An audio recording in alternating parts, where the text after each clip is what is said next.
Welcome back. This is Earth and Space Science 101, and this is lecture 21. So we keep plugging along through our unit on geologic time. This is the one where we talk about how we understand the age of the Earth itself, the age in which certain events have occurred, from the standpoint of knowing exactly how many years ago this has occurred. Now, this is fairly new science compared to some of the stuff that we were talking about in the last lecture. Most of the principles of relative age dating were sort of deduced and formulated in the 1500s, 1600s, when our understanding of the age of the Earth from any kind of realistic state only came about in the middle of the 20th century. So even the early geologists would come to realize that the Earth had to be much, much older than a biblical understanding, an understanding where the Earth was only maybe 6,000 years old. But it wouldn't be until the 20th century where we came up with the idea that the age of the Earth itself was actually 4.5 billion years old. So I wanted to give you a little bit of an idea of the journey in which we got to some of these numbers, where the number 6,000 years comes from, because it's not exactly what you might think, and how we eventually get to this number of 4.5 billion years old, or more precisely 4.54 billion years old for the age of the Earth. So remember, throughout all of the discussion of all of these sort of failed techniques for understanding the age of the Earth, the true age of the Earth on an exam was 4.54 billion years old. That's an important number to remember. So in the search for a reliable scientific way of calculating the age of the Earth, we, of course, start off very unscientifically. Archbishop Usher in 1625 tried to find a way of calculating the age of the Earth, going back to the beginning of the Earth, from a somewhat biblical standpoint. But the idea that the Earth is 6,000 years old never came directly out of the Bible in any capacity. You can read it cover to cover, and it never actually says the Earth is 6,000 years old. What Archbishop James Usher did was he counted back the generations in the Bible from the king Nebuchadnezzar and counted back the biblical generations until you get back to Adam and Eve and the 7 days and the creation of the earth itself. And again, all of this is from a biblical standpoint. So that's where he came up with this idea that the earth in 1625 was 6,000 years old, and that it was actually created on 4004 BC at 9 a.m. It was created in the morning. It was a Wednesday.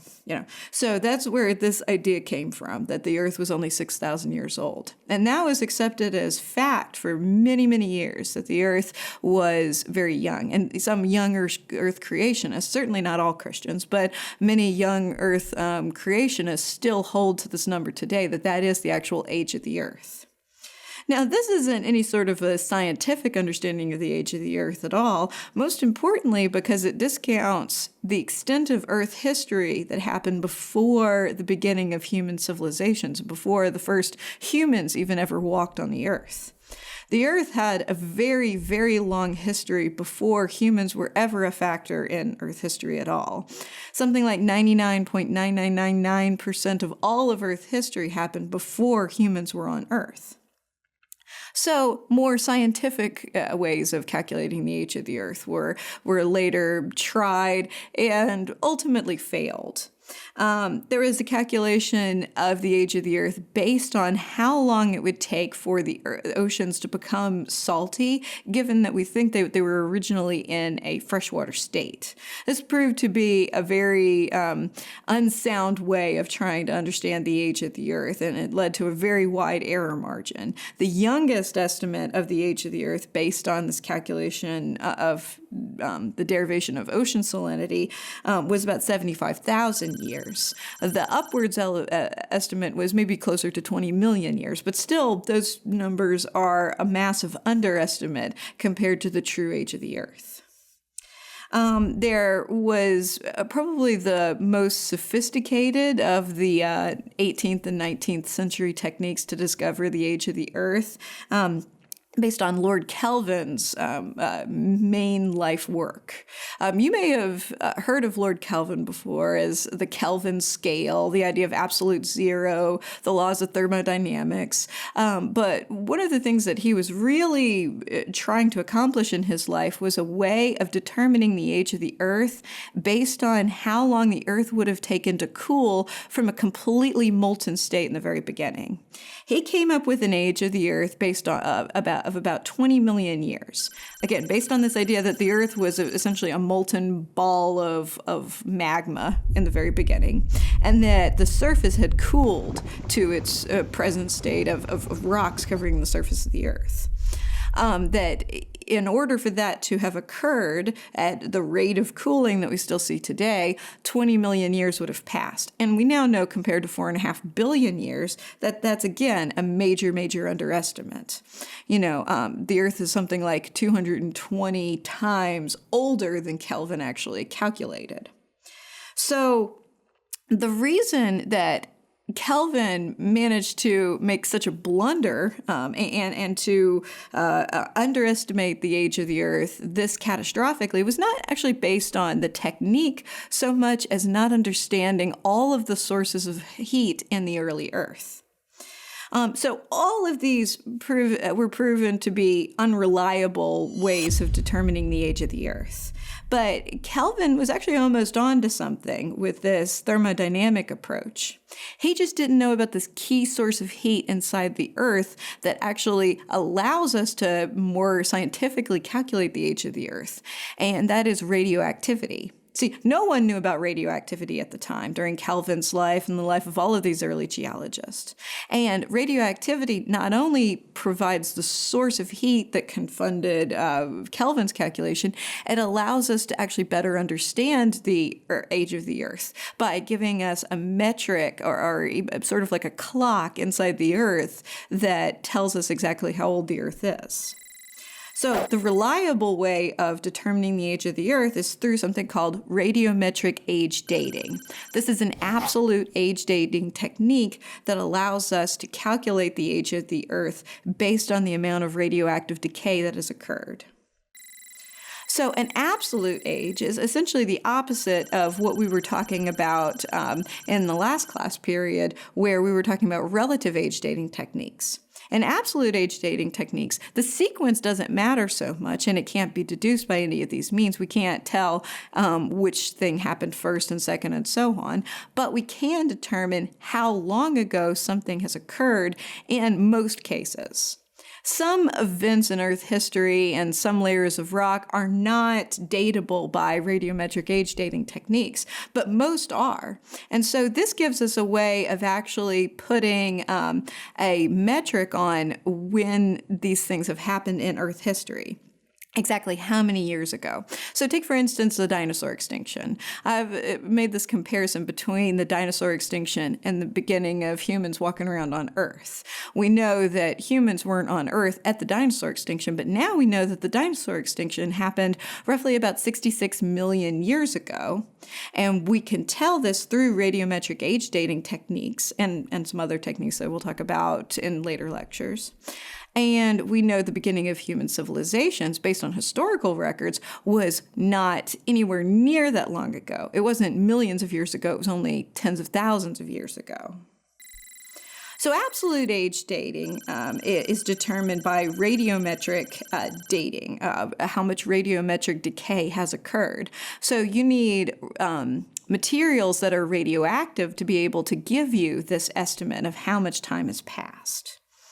So in order to understand any of this and to understand actually what radioactivity is, we need to go back to this understanding of what an individual atom is.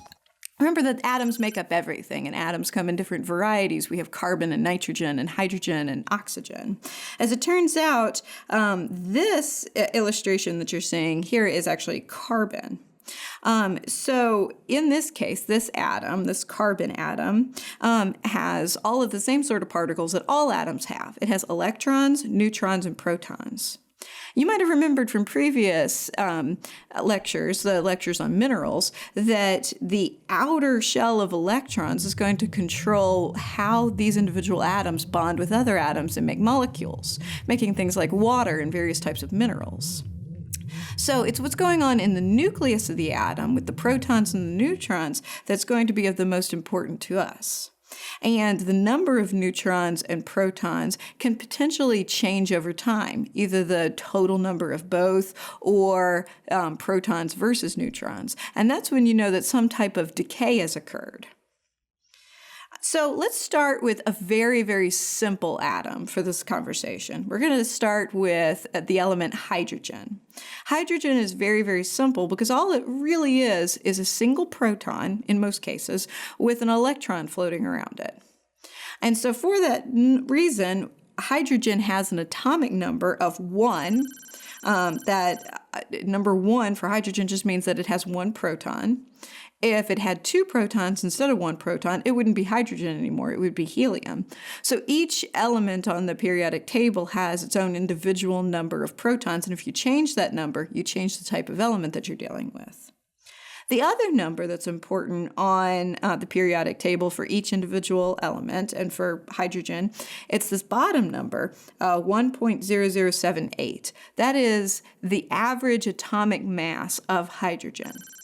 Now, if you look at individual atoms of hydrogen, it's not going to be a number that goes out to some decimal place. It's going to be either 1 or 2 or 3. The vast majority of all hydrogen on Earth, like I said, is just a proton with an electron floating around it. And so that's why the atomic mass is almost 1. The reason why it goes out to a series of decimal places is because some hydrogen on Earth actually has a mass of 2. It has a neutron and a proton. So because it still only has 1 proton, it's still hydrogen, but because it also has this stray neutron in it, it's a little different than normal hydrogen. It's heavy hydrogen. It has a mass of 2. In some very rare cases, you can even have hydrogen that has a mass of 3. So we call these different versions of hydrogen isotopes. Some of these isotopes can be radioactive, meaning they will change over time. They can decay into something else. Some of these other types of hydrogen are stable, meaning they don't decay over time. So normal hydrogen, or hydrogen with a mass of 1, only contains 1 proton and no neutrons, and it's stable. It will stay that way over time, and something like 99.99% of all hydrogen on Earth is going to be of the form of this normal hydrogen with a mass of 1. There's a heavy version of hydrogen that's a little bit more rare, and it's hydrogen with a mass of 2. It has 1 proton and 1 neutron, and it is stable. Even though it has this extra neutron, it's not going to change over time. And stable isotopes also have their utility.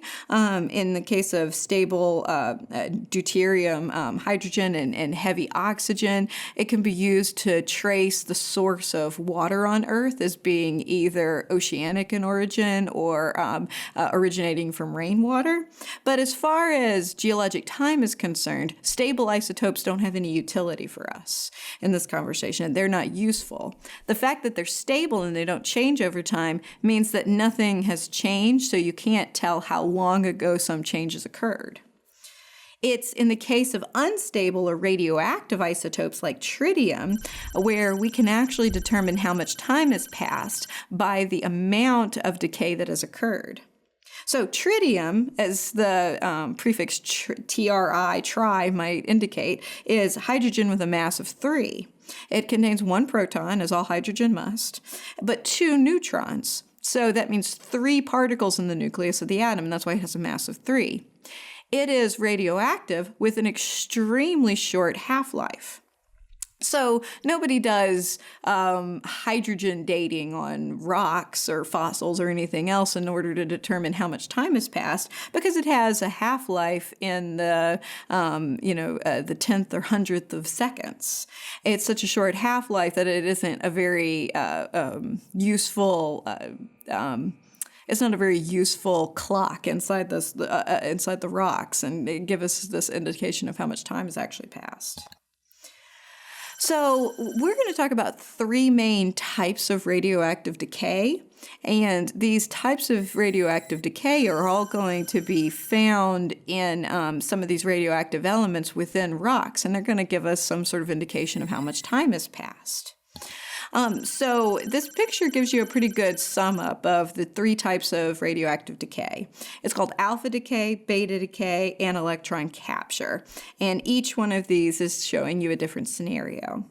In alpha decay, you lose the alpha particle, or the equivalent of 2 protons and 2 neutrons. In beta decay, you effectively sort of lose a negative charge from the nucleus of the atom, changing the proportion of neutrons to protons without changing the mass. And in electron capture, you inherent or absorb the negative charge into the nucleus of the atom, so you sort of reverse whatever has happened in beta decay. So this is a pretty good sum up, but it definitely helps to kind of look at some of these individually, because there are really useful tricks to be able to figure out exactly which of these have occurred. And the easiest to understand is probably the alpha decay, the first example. So this is our first type of radioactive decay. It's called alpha decay. You lose the equivalent of an alpha particle, which is the equivalent of what is in a helium nucleus, a normal helium nucleus. Normal helium is going to have 2 protons and 2 neutrons. And so if you lose the equivalent of a helium nucleus, you lose 2 protons and 2 neutrons, you eject a fairly large amount of mass from the nucleus of the atom. In the greatest extent of cases, in order for this to happen, you're already starting off with an extremely large atomic nuclei. So you're not starting off with something like hydrogen or even carbon. In this case, you're going to deal with some really, really heavy atomic nuclei like thorium or uranium. So in these cases, you lose this mass of 4 from the nucleus of the atom, and in all cases of radioactive decay, you're going to change the type of element that you're dealing with. In this case, you're losing the equivalent of 2 protons and 2 neutrons. So every time that occurs, and this can actually happen multiple times, you've decreased your atomic number by 2 and your atomic mass by 4.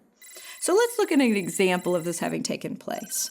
I want to pick on uranium because uranium has a great utility in understanding the age of the Earth that we'll talk about a little bit later. So let's look at uranium with a mass of 238. Uranium with a mass of 238 is the most common form of uranium, and all elements that are heavier than lead are all unstable. They're all radioactive. So uranium will inevitably decay, and it decays in 14 individual steps down to lead, and lead with a mass of 207. So in order for that to occur, you have to decrease the mass by a lot. Not just one step, it's actually 14 individual steps. The very first step in this is an alpha decay step. So you start with a mass of 238, uranium-238, and you lose an alpha particle. So that's to decrease the mass by 4 and the atomic number by 2. It really helps to have a periodic table to look at. And in Moodle, I have a periodic table for you. It's a very easily Googleable item. You can find a periodic table pretty easily. So uranium has an atomic number of 92. Thorium has an atomic number of 90. So you've essentially decreased your atomic number by 2 because you've decreased your number of protons by 2.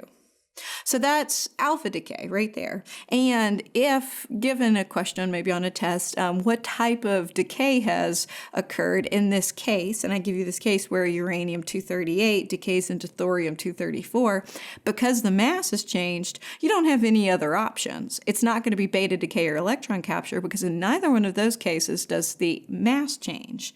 It's going to be the only case where mass changes, and that's going to be alpha decay. So the next two are slightly harder to get, but they're really not that bad. They're not that complicated at all. They can just be somewhat easily mistaken for each other because they're both cases where the mass does not change. Now, beta decay is the loss of a beta particle, just like alpha decay is the loss of an alpha particle. This is all chemistry terms. A beta particle in chemistry is effectively the equivalent of a negative charge, kind of like losing an electron from the nucleus of the atom. And this is kind of hard for most people to conceptualize because you think of the electrons as making their home outside the nucleus of the atom and not being within the nucleus of the atom at all. But if certain changes occur within the nucleus, you can absorb a negative charge or eliminate a negative charge. So this is the equivalent of the loss of an electron from the nucleus. You lose that negative charge, and in order for this to occur, the entire nucleus has to become more positive.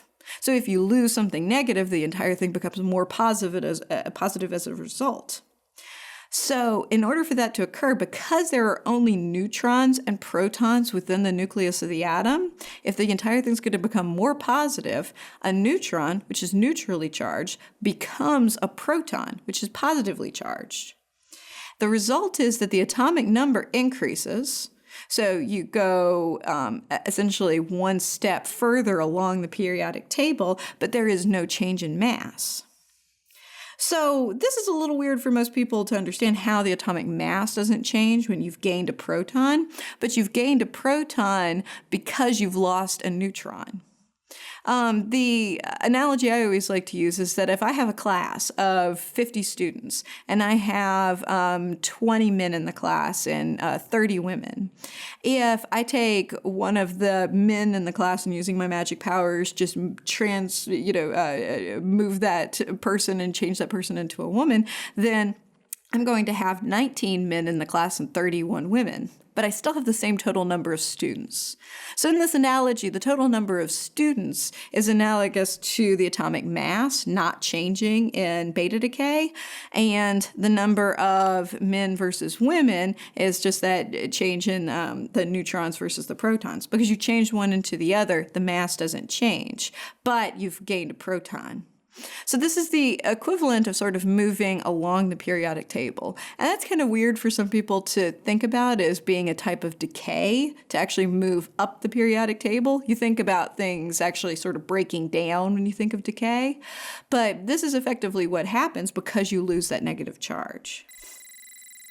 Now, carbon-14, when it decays, this is probably the easiest to understand example of beta decay, because that carbon-14 is actually going to change into nitrogen-14. The other reason, besides the fact that it's pretty straightforward to understand, the other reason I like to talk about radiocarbon is because most people, when they talk about radioactive dating, they don't think of anything other than radiocarbon, because that's what you hear about your whole life. Radiocarbon has great utility in fairly young samples and young Earth materials. When you're talking about ancient human civilizations, radiocarbon is extremely useful. When you're talking about fairly recent changes to organic materials or recently deceased organisms, radiocarbon can be useful. But it can't be used with materials that are greater than 40,000 years old. So when we get into ancient Earth history, when we even get back as far as something like the dinosaur extinction, radiocarbon becomes sort of useless to us. And that's something that's really hard for most people to understand because they only ever think of radiocarbon when you think of radioactive dating. So carbon-14 is found in all forms of life, just like carbon is found in all forms of life. And that carbon-14 in all forms of life, including you, including your body, is going to remain in a steady proportion with the carbon-14 in your environment, in the atmosphere, in the soil, and everywhere else. It's going to be at the same proportion until you die, or until that organism that you're talking about is deceased. Then the carbon-14 within that organism is going to start to decay. So effectively, radiocarbon gives you a date in which some organism has become deceased. So again, it's really useful for any kind of human history, any somewhat recent history by geological standards. So that carbon-14 is going to undergo beta decay. And again, if you're looking at a periodic table, and when you think about carbon with a mass of 14 undergoing beta decay, you have to increase the number of protons. So that means that carbon-14 is going to change into nitrogen. Now, if it took a step backwards, if that carbon actually turned into boron instead of nitrogen, it wouldn't be beta decay. It would be the other type of radioactive decay that we're going to talk about, which is called electron capture.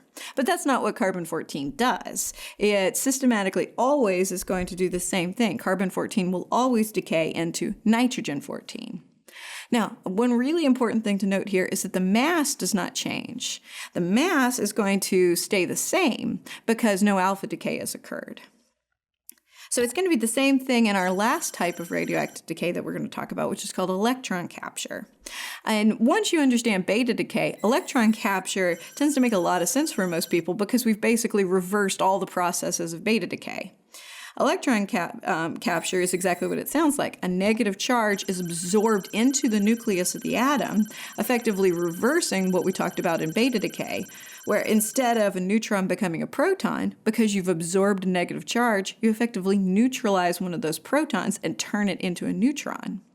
So same thing applies with the total number of protons and neutrons. It's going to stay the same. The protons and neutrons are always going to remain at this steady number, whether it's electron capture or beta decay. Only in alpha decay does the mass change. But the result here is going to be that the atomic number, instead of increasing, is going to decrease because you've actually lost a proton and gained a neutron.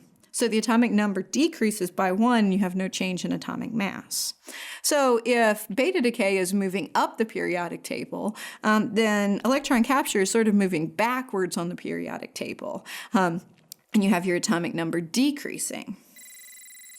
So one example of this is potassium-argon dating.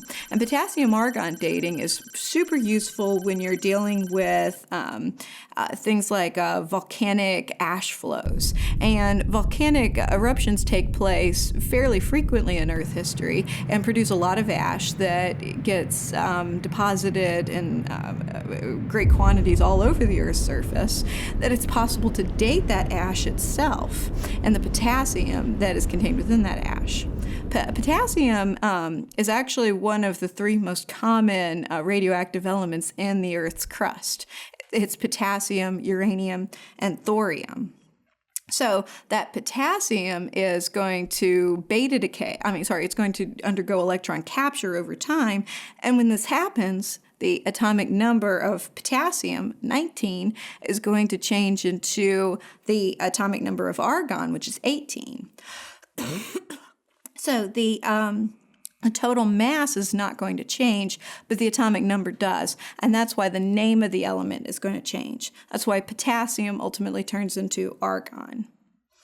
So even in cases where you're dealing with maybe a type of sedimentary rock that doesn't get radioactively dated very easily because it doesn't contain any radioactive materials, sometimes it's possible to constrain the age of that sedimentary rock using consecutive ash flows. If an ash flow above a sequence of sedimentary rock is dated to be 64 million years old, and an ash layer below a layer of sedimentary rock is dated to be 62 million years old, then you may not be able to date the layer of rock specifically, but you're able to come up with a range in the age of that sedimentary rock. So, that's going to be the type of radioactive decay that can occur. We have these 3 main types. There are some subtypes that we're not going to cover in the extent of this lecture. But it isn't going to be the whole story in telling us how to actually use this to determine the age of material. Now, this is going to be a little tricky to understand. So what we actually do when we determine the age of the Earth material is going to be to determine how many half-lives of a particular radioactive substance have passed. And we can, once we do that, we can determine how much time has passed. All of these radioactive materials all have different half-lives. And all of this radioactivity happens spontaneously. So within, let's say a given sample of some uranium-bearing rock, like a uranium-bearing zircon, we might have some uranium within that mineral. And that uranium might decay tomorrow, or 10,000 years from now, or 1 billion years from now. But if you have enough uranium within that rock, and we know that that decay is going to be spontaneous, you can figure out still on average when that decay is going to take place. And that's how you calculate half-lives of material. So what's really important on all of this is that you have a very, very large sample size. You need lots of individual atoms of uranium to be able to accurately date the age of some material. Or if not uranium, then some other type of radioactive material. So testing of this material over time has allowed us to understand the half-life of each of these individual radioactive substances. And then once we determine the age of all of these the half-life of all of these radioactive substances, you can then apply that half-life to Earth materials and come up with an age of that material. Okay, so let's go back and kind of put a definition to half-life, because this is a little weird. It's not a whole life, it's a half-life. A whole life of some radioactive material would be the time that it takes for all of that material to decay into whatever the final product is. All of the uranium would decay into lead and so on. The tricky thing is that that never actually happens. Given a large enough sample size, there would still be, even after many billions of years or even trillions of years, there would be some amount of uranium still remaining. So we don't deal with the entire amount of time that it takes for all of the uranium to decay. We deal with the time that it takes for half of the uranium to decay, or half of whatever radioactive material you're talking about. So a half-life is the time that it takes for half of the radioactive element in the sample to decay from whatever that radioactive starting product was, and that's called the parent isotope, to whatever it decays into. And that's the daughter isotope. For uranium, in that first step that we talked about with alpha decay, it's uranium turning into thorium. Uranium would be the parent isotope in that case, and thorium would be the daughter isotope. In the case of the potassium-argon dating, the potassium with a mass of 40, that would be the parent isotope, and the argon would be the daughter isotope. So the thing here is that these half-lives can be extremely short, like in the case of tritium, where I talked about a half-life in the split seconds, to the half-life of something like uranium-238, which has a half-life of 4.5 billion years. So the important thing here is that we know that time that it takes for half of the material to decay from parent to daughter. And once you have that, you can sample the amount of parent isotope and daughter isotope within rocks and minerals and determine the proportion that exists. The proportion that exists then indicates the amount of time that's passed. So let's look at this another way. Look at this in a chart. If one half-life has passed, you know that you have 50% of the remaining parent material still there. You also have 50% of daughter material. After 2 half-lives have passed, you don't go to 0% parent material and 100% daughter material. That's a pretty common misconception. You continue to take that remaining parent material and continue to divide it in half. So if you started out with 100% parent material, 0% daughter, after 1 half-life you have 50% parent, 50% daughter. After 2 half-lives have passed, you end up with 25% parent material, because you take that 50% and divide it by 2, and 75% daughter material. And so on and so on and so on. And the really interesting thing that occurs here is that you never actually reach 0% remaining parent material or 100% daughter material. I can kind of illustrate this in a different way that might be a little bit helpful. If you take some distance, like the width of my computer screen here, and you take the width of that computer screen and you take it and divide it by in half, then let's say here is the amount of half of the screen, half of the width of the screen, and here's the other half of the width of the screen. So what happens after that is you take that remaining half of the screen, and this is sort of analogous to 1 half-life has passed when you've cut the screen in half one time. If you cut the screen in half again, you end up with 1/4. If you cut that quarter in half again, you end up with an eighth and a 16th and a 32nd and a 64th and so on and so on and so forth. So after many half-lives have passed, or many times of taking this computer screen width and dividing it by 2, you'd end up with something that would only be like, let's say, a molecule or 2 thick. But still, after you keep dividing it in 2, you never actually reach 0.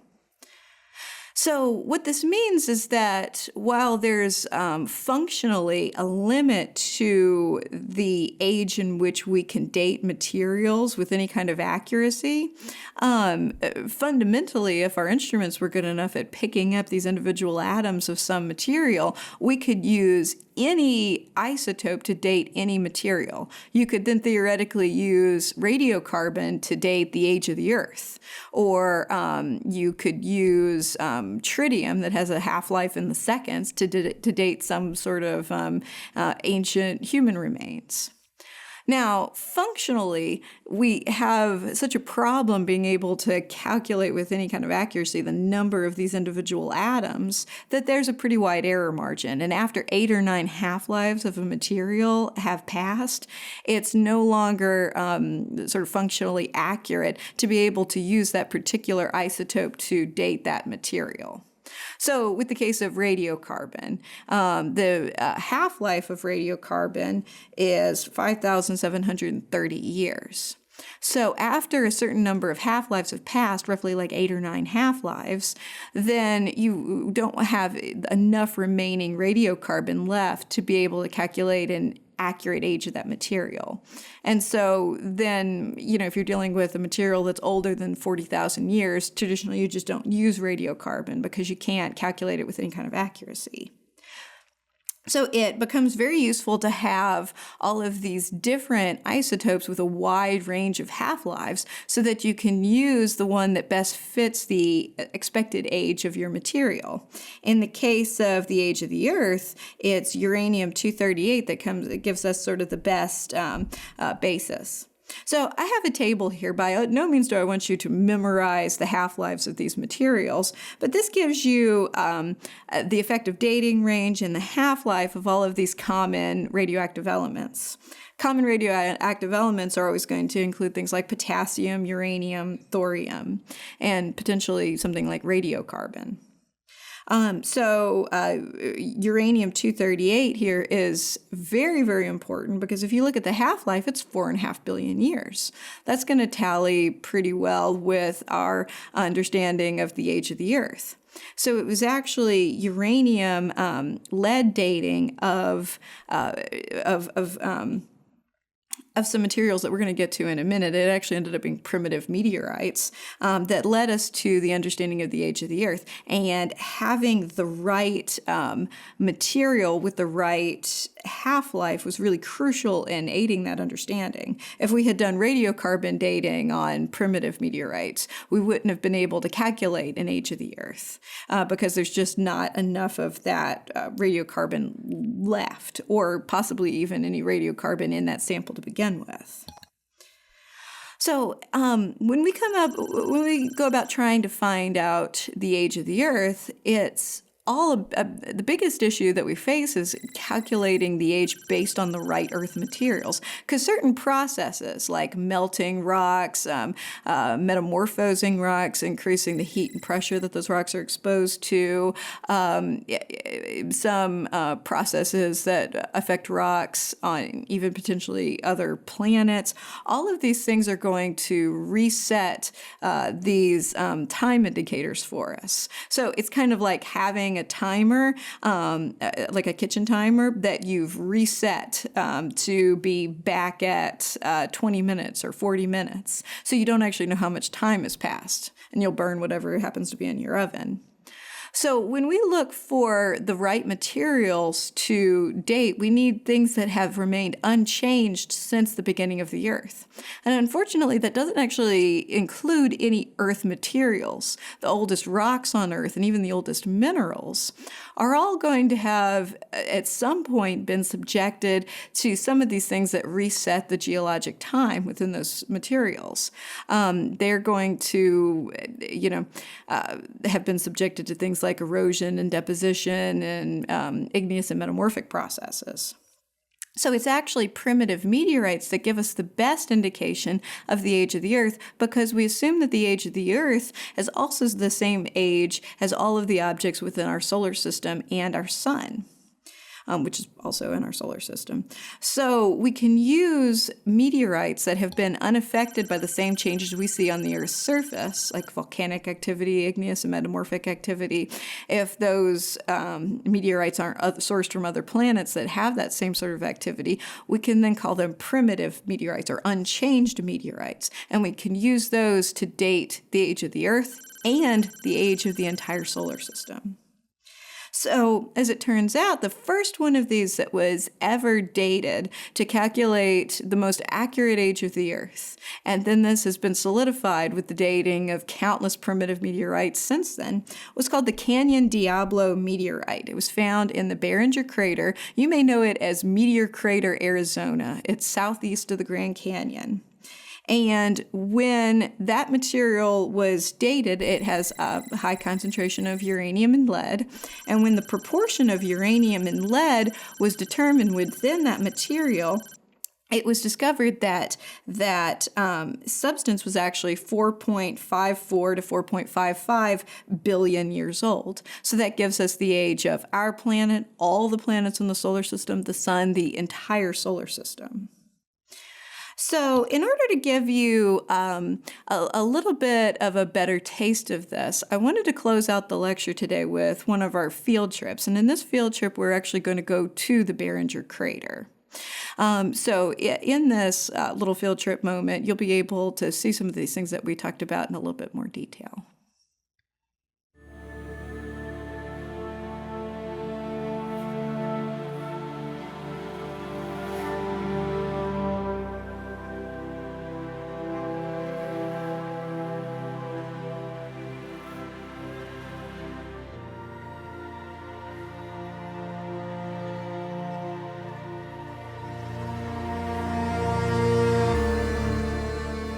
Today, our field trip is going to take us to a place that's most commonly referred to as Meteor Crater, Arizona.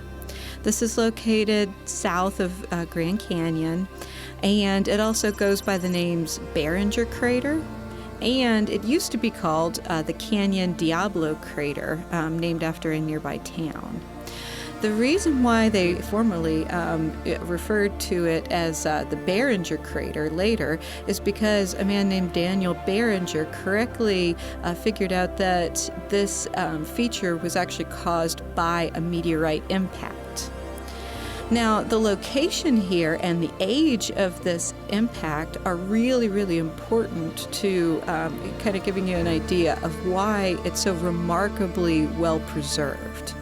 This was a very recent impact compared to a lot of the other impacts that have happened in geologic history. Take, for example, the impact that led to the extinction of the dinosaurs. That was 65 or 66 million years ago, and it occurred offshore. So the impact crater is not terribly well preserved in that case. But in this case, in the case of the Barringer Crater, it's remarkably well preserved. It also helps that this is in a desert environment. So you don't have the extensive erosion and changing of that land surface that you would have if this meteor crater was in a place like Louisiana instead. So the crater is almost a mile in diameter. It's about 3/4 of a mile in diameter. And as I mentioned, Daniel Barringer was the one who figured out that it was actually a meteorite impact that created this crater in the first place. So the reason why I'm talking about this particular meteor crater today is because, as we've already talked about in the lecture, this meteorite, when it was eventually discovered, is the one that actually led us to be able to correctly determine the age of the Earth. This was the first meteorite impact that we felt was primitive enough, that was not processed through other geological processes, that we could use it to come up with an accurate age of the Earth, age of the solar system, and so on, because this is basically sort of a primordial piece of the material that was used to create the Earth itself. So that Canyon Diablo meteorite was actually found very, very close to this location right here in Meteor Crater, Arizona. Until next time, keep rocking.